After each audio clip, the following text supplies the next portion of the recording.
Hey, good evening. It's Tuesday, November 12th, and welcome back to Everyday Talk 24/7.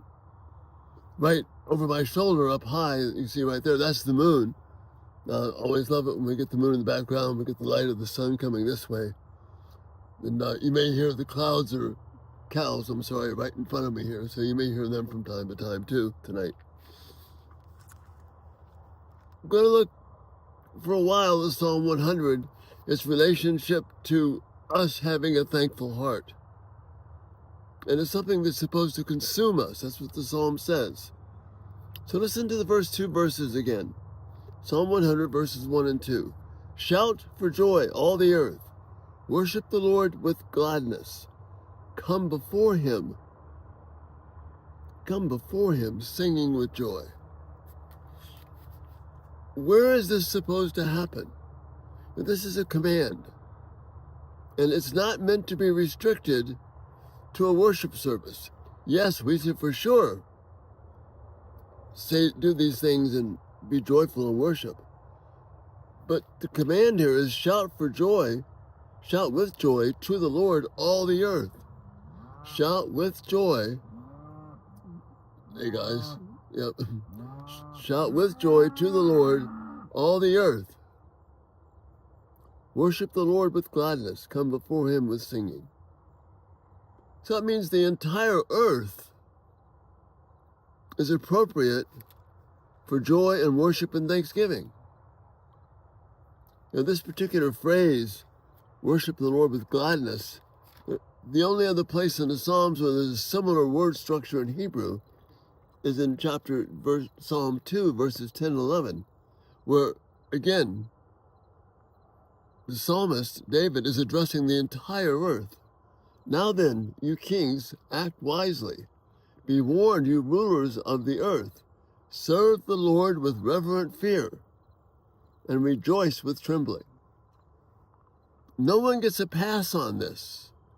Our appropriate response is always one of awe and worship and joy. And if we're not there, we are not acknowledging the wonder and power and greatness of God. You know, it's easy to think about serving the Lord on all the earth when it's a beautiful, peaceful scene or a gorgeous nature shot. Here's one on the screen right now of a sunrise in the Atlantic Ocean. It's gorgeous. It's beautiful. And it evokes within us awe and majesty, as it should. So that's an appropriate place for joy and reverence and thanksgiving for this beautiful scene.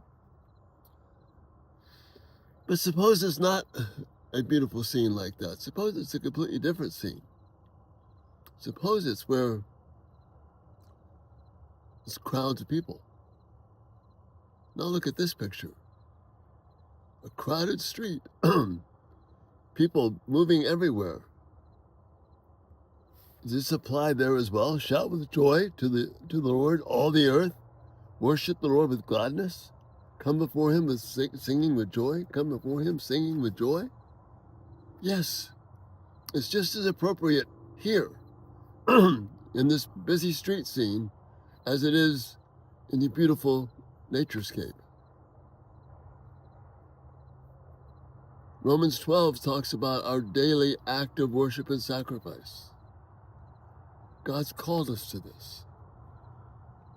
So if we're to have a proper sense of gratitude, thanksgiving, worship, to understand what's being communicated here in the opening lines of Psalm 100, we've got to get rid of the vision of a church building as the exclusive place where this happens.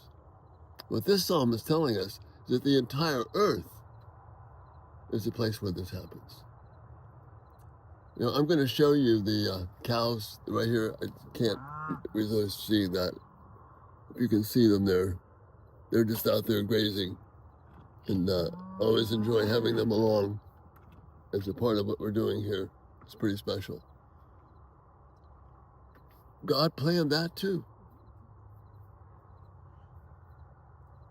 Worship, joy, gratitude, reverence. This is all a part of what it means to serve God, to acknowledge him. And we're going to get into that into the next portion of the psalm. Verse 3, acknowledge that the Lord is God. We're going to talk about that tomorrow.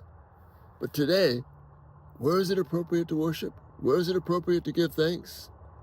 All of the earth. Everywhere you go, whether it's a peaceful scene in the beauty of God's creation, or